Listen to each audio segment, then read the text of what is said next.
നാളത്തിൽ പിറക്കുന്ന ഒരു നാടകം. വാക്കുകൾ സംഗീതമാകുമ്പോൾ, കഥകൾ ഗാനം ചൊല്ലുമ്പോൾ, ആ രാത്രിയുടെ വെളിച്ചം വീണ്ടും ജനിക്കുന്നു. പ്രണയത്തിന്റെ ഭാഷ മാറിയാലും ഇന്നും അതേപോലെ നിലനിൽക്കുന്ന ദൈവസ്നേഹത്തിന്റെ പകർന്നാട്ടം നിങ്ങൾക്കായി അണിയിച്ചൊരുക്കുന്നു സെന്റ് ജോസഫ് പ്രേയറും. ആസ്വദിച്ചാലും ആരംഭിക്കട്ടെ.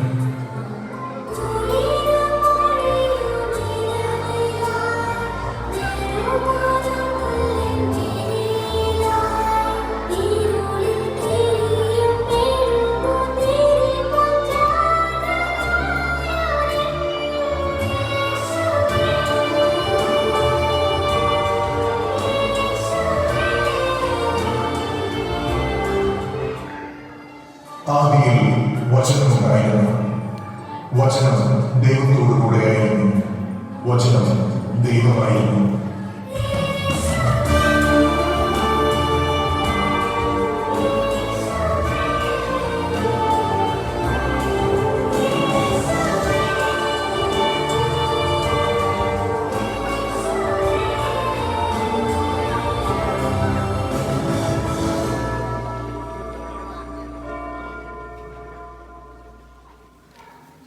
ദൂതന്മാർ, ആകാശത്തിന്റെ വെളിച്ചത്തിൽ നിന്ന് വന്നവർ, ആരും കാണാതെ ചുറ്റി നടക്കുന്നു ഹൃദയങ്ങളെ ഉണർത്താൻ, പ്രത്യാശയുടെ നീലകിരണം പകരാൻ.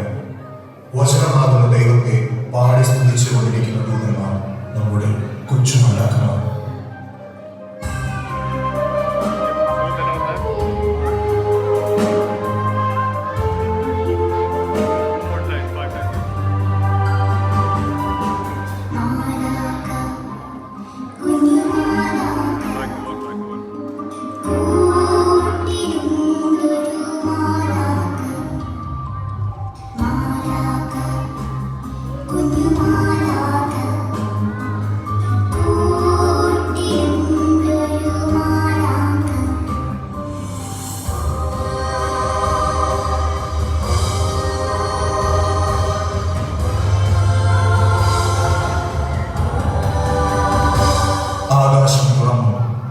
അനന്തമായ വെളിച്ചത്തിൽ നിൽക്കുന്ന ചെറിയ പൊന്മണികൾ, നക്ഷത്രങ്ങൾ, അനാരുദ്ധരെ വചനത്തിൽ വഴി കാണിക്കാൻ നിയോഗിക്കപ്പെട്ടിരുന്നു.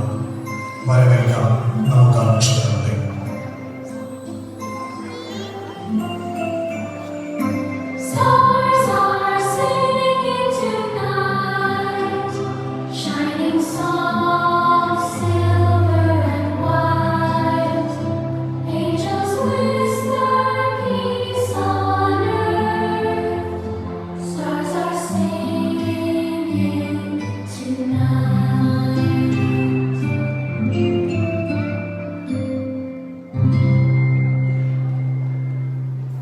ഇവിടെ വെളിച്ചവും സ്നേഹവും കൈകോർക്കുന്നു.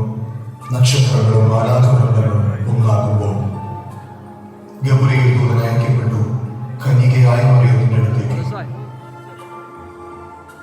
പരിശുദ്ധാത്മാവ് നിന്റെ മേൽ വരും, അത്യുന്നതന്റെ ശക്തി നിന്റെ മേൽ ആവസിക്കും. നിന്റെ ചാർച്ചക്കാരി വൃദ്ധയായ എലിസബത്തും ഗർഭം ധരിച്ചിരിക്കുന്നു. ഇതാ കർത്താവിന്റെ ദാസി, നിന്റെ വചനം പോലെ എന്നിലാകട്ടെ. വചനം മാംസമായി നമ്മുടെ ഇടയിൽ വസിച്ചു. എലിസബത്തിനെ 3 മാസം ശുശ്രൂഷിച്ചിട്ട് തിരിച്ച് സ്വന്തം നാട്ടിലേക്ക് പോകാനിരുന്ന തലേ രാത്രിയിൽ നക്ഷത്രങ്ങൾ വിരിഞ്ഞ ആകാശത്തിന് കീഴെ എലിസബത്തിന്റെയും മറിയത്തിന്റെയും കൂടിക്കാഴ്ച. 3 മാസം എത്ര നേരം കടന്നുപോയല്ലേ മേരി. നാളെ നീ നസ്രത്തിലേക്ക് മടങ്ങി പോവല്ലേ? എന്റെ കുഞ്ഞെ, നാളെ നീ വീട്ടിൽ തിരികെ ചെല്ലുമ്പോൾ കാണുന്നവർക്കൊക്കെ മനസ്സിലാകും നീ ഗർഭിണിയാണെന്ന്. ദൈവദൂതന്റെ വാക്കുകൾ അവരോട് പറഞ്ഞ ആരും എന്നെ വിശ്വസിക്കും, ആരും എന്നെ മനസ്സിലാക്കും. മേരി, വേണ്ട മേരി, നീ പോവണ്ട, നീ ഇവിടെ നിൽക്ക, ഞാൻ നിന്നെ നോക്കിക്കൊള്ളാം. അവിടെ ചെന്നാൽ നിനക്കായി കാത്തിരിക്കുന്ന ആ ജോസഫ്, അയാൾ നിന്നെ വിശ്വസിക്കുമോ? ഗർഭിണിയായി നിന്നെ അയാൾ സ്വീകരിക്കുമോ? ഓ എന്റെ ദൈവമേ,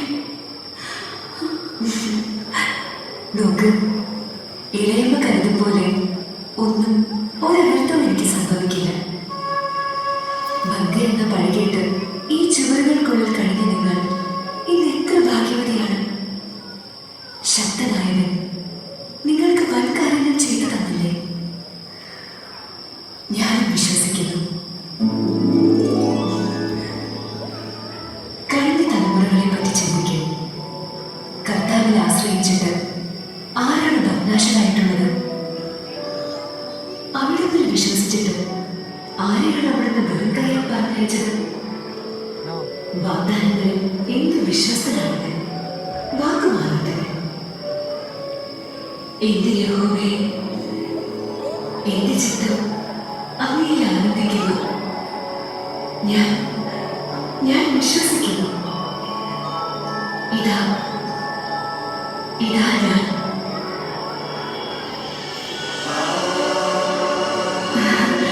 ഇത് നിന്റെ കുഞ്ഞിന് അല്ല, കിടക്കാനിരിക്കുന്ന നമ്മുടെ രക്ഷകന്.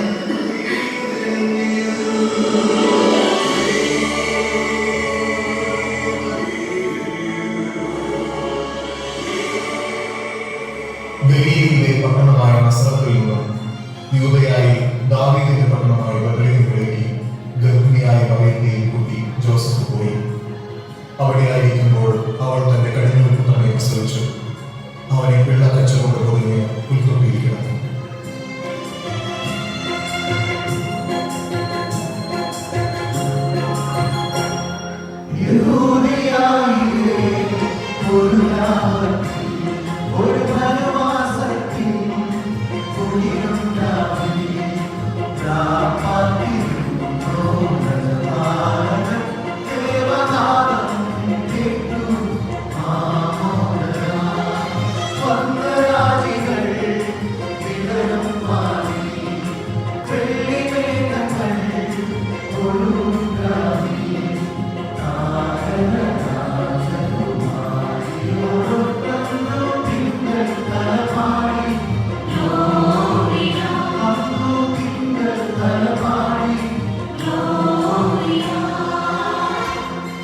രാത്രിയുടെ ഹൃദയം മഞ്ഞിൽ മൂടിയിരിക്കുന്നു.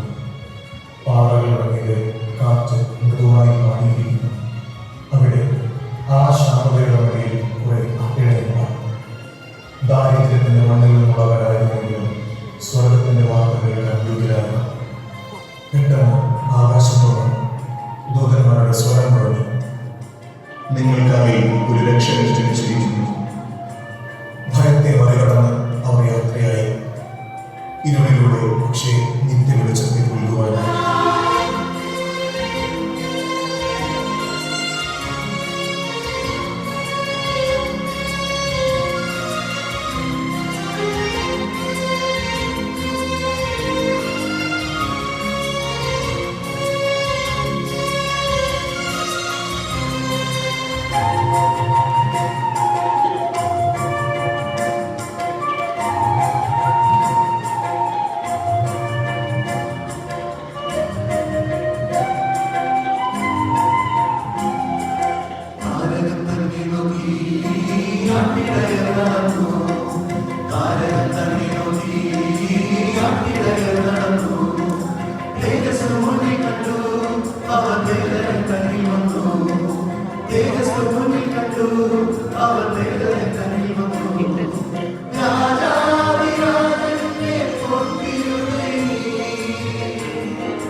കിഴക്കിന്റെ നീലാകാശത്തിൽ തെളിഞ്ഞിരുന്നത് ദൈവവാഗ്ദാനത്തിന്റെ നക്ഷത്രം, ഒരു വെളിച്ചത്തിന്റെ വാഗ്ദാനം. ആ വെളിച്ചം കണ്ടുണർന്ന് 3 രാജാക്കന്മാർ. രാജത്വമല്ല, സത്യത്തെ തേടിയുള്ള യാത്ര മരുഭൂമിയുടെ ഭംഗികളിലൂടെ. രാത്രിയുടെ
ഈ സ്നേഹത്തിന്റെ രാവിൽ നക്ഷത്രങ്ങളും മാലാഖമാരും നമ്മെ ഓർമ്മപ്പെടുത്തുന്നു.